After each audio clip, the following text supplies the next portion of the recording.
geography class. Today we will continue with the chapter of major domains of the earth of class 6. In our last video, we have discussed about atmosphere, which is an important domain of the earth. Today in this video, we are going to discuss with yet another important domain of the earth, that is biosphere. Now without wasting much of our time, let's get started. What is biosphere? The narrow zone of contact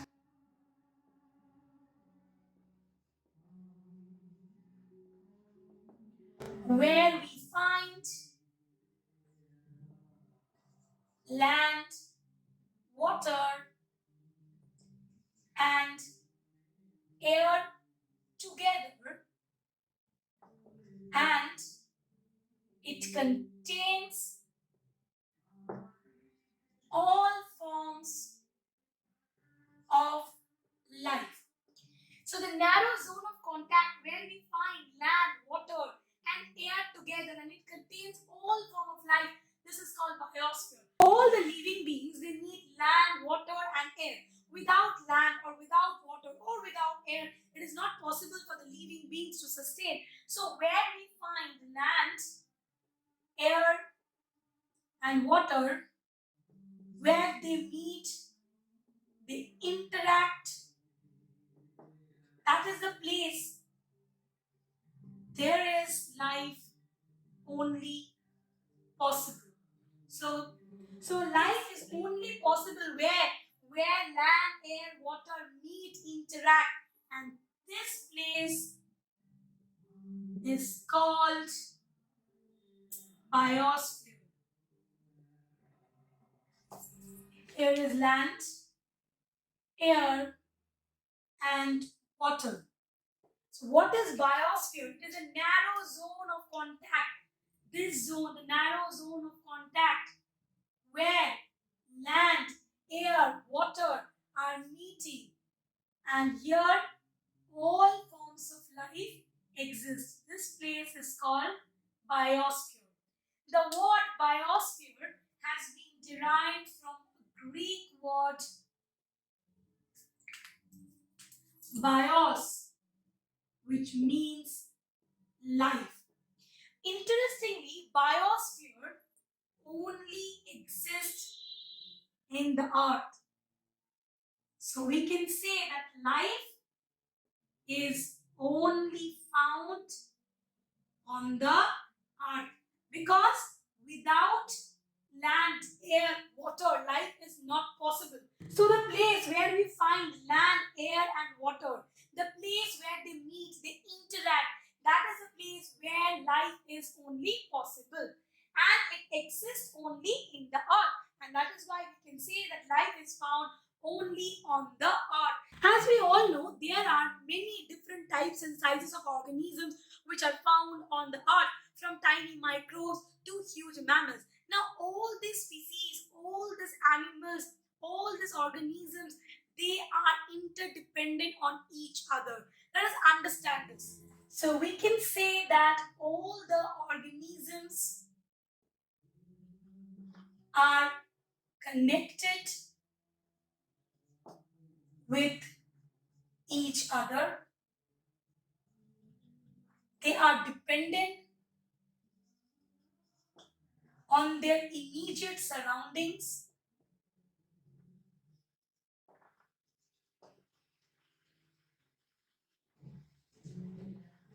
And they are also connected with the biosphere. Why? Because living beings cannot live individually. That means without land, suppose I do not have land, can the living beings live without land? No. Can the living beings live without air? No. Can they live without water? No. They are not able to live without land, air, and water. They are dependent on the land, on air, on water. They are dependent on each other. They are dependent on the immediate surrounding with the biosphere for their sustenance. So we can say that living beings cannot live individually. All the living beings beings are interrelated, interconnected with each other.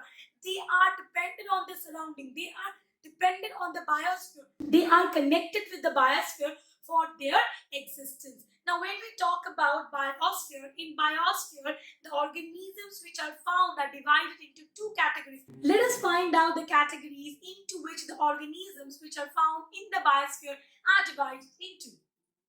Organisms which are found in the biosphere are divided into two categories. And what are they? Plant kingdom and animal kingdom.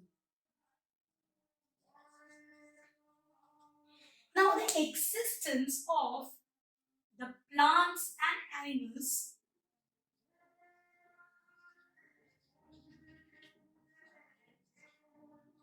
are only possible, because all the domains of the earth interact with each other,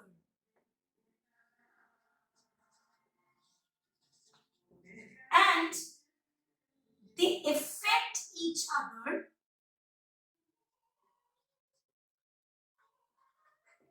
with some way or the other. So we can say that plants and animals' existence depends upon whom? Upon the domains of the earth. It is possible only because all the domains of the earth interact with each other and they affect each other with some way or the other. For example, when we cut down the trees, that is deforestation, to fulfill our needs of wood or clearing land for agriculture, it may lead to fast removal of soil from slopes. Now, land is a part of lithosphere, and lithosphere has soil. Now, the soil is eroded by whom? The soil is eroded by water and wind. So, we can understand that how all the domains are related to each other. In the same way, in times of natural calamities like tsunami or earthquake, the earth's surface may be changed. For example, there could be submergence of land as it happened in the case of tsunami. Parts of Andaman and Nicobar Islands were submerged underwater, like the Indira Point, which got submerged underwater. When we pollute the lakes and rivers by discharging waste materials into it, it affects other forms of life, which are either living in the water bodies or they are dependent on them, like the animals who drink the pollute water and get affected. So we can say that all the activities affect each other. Global warming is also caused by the imbalance of these activities. What is global warming? Emissions from industries, vehicles, thermal power plants pollute the air. These emissions release carbon dioxide in the air. As we have discussed earlier, that carbon dioxide does not allow the heat to escape from the earth. Now, as the percentage of carbon dioxide increases in the atmosphere, that means the amount of heat will also increase, and thus it will lead to increase in the global temperature.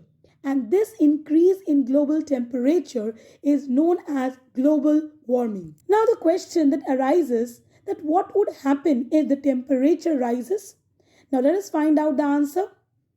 If the temperature rises, the water in the oceans and seas will become warmer and will expand. Global warming will lead to melting of glaciers. This will lead to a change in the sea level, which will lead to flood in many places, especially in the low-lying coastal areas that may cause great loss of life and property. Global warming will also lead to shortage of water. There will be increased risk of fire. There will be a threat to ecosystem, as it can be lead to a loss of plant and animal lives, because plants and animals who are already adjusted in the particular climatic conditions, they will not be able to stay as the climatic conditions there, or there will be change in the temperature. The observed and projected increased frequency and severity of climate related impacts will further exacerbate the effects on human health. It will lead to spread of many diseases. Most importantly, it will trigger a runaway greenhouse effect that will end all life as we know it, leaving Earth baking under a thick shroud of carbon dioxide.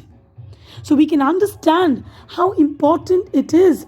We can understand that the greatest threat faced by this generation is the climatic change which is caused by global warming. Now let us find out what is the need of the hour.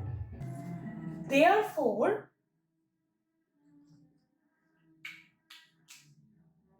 it is important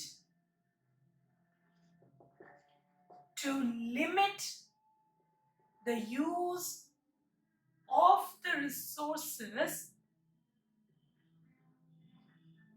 of the earth and to maintain the balance of the nature. How we can maintain the balance of the nature? Between the domains of the lithosphere, the atmosphere, and the hydrosphere. So, it is important to limit the use of resources of the earth and to maintain the balance of the nature between the domains of the lithosphere, atmosphere, and hydrosphere. Each and every domain is very important. To maintain the balance of the nature, it is important to maintain the balance between the domains of the lithosphere, atmosphere, and the hydrosphere. I hope all of you understood the topics that has been discussed in today's video. We have discussed about the biosphere.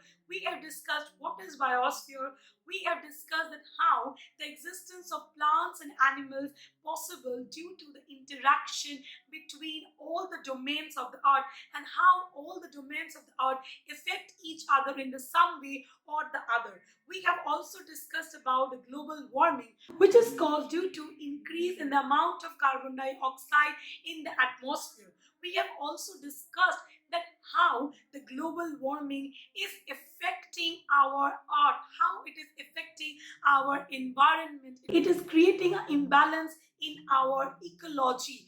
We have also discussed that what is the need of the hour, what should we do to maintain the ecological balance, to maintain the balance between all the domains of the earth. I hope all of you understood it very well. Still, if you have any problem, you can let me know by just a comment in the comment box given below. If you like my videos, don't forget to hit the like button and do subscribe my channel to watch more videos. With this, we came to the end of this chapter. Stay tuned. I will be back soon with a new chapter and a new video. Till then, take care, stay safe, and study well. Thank you.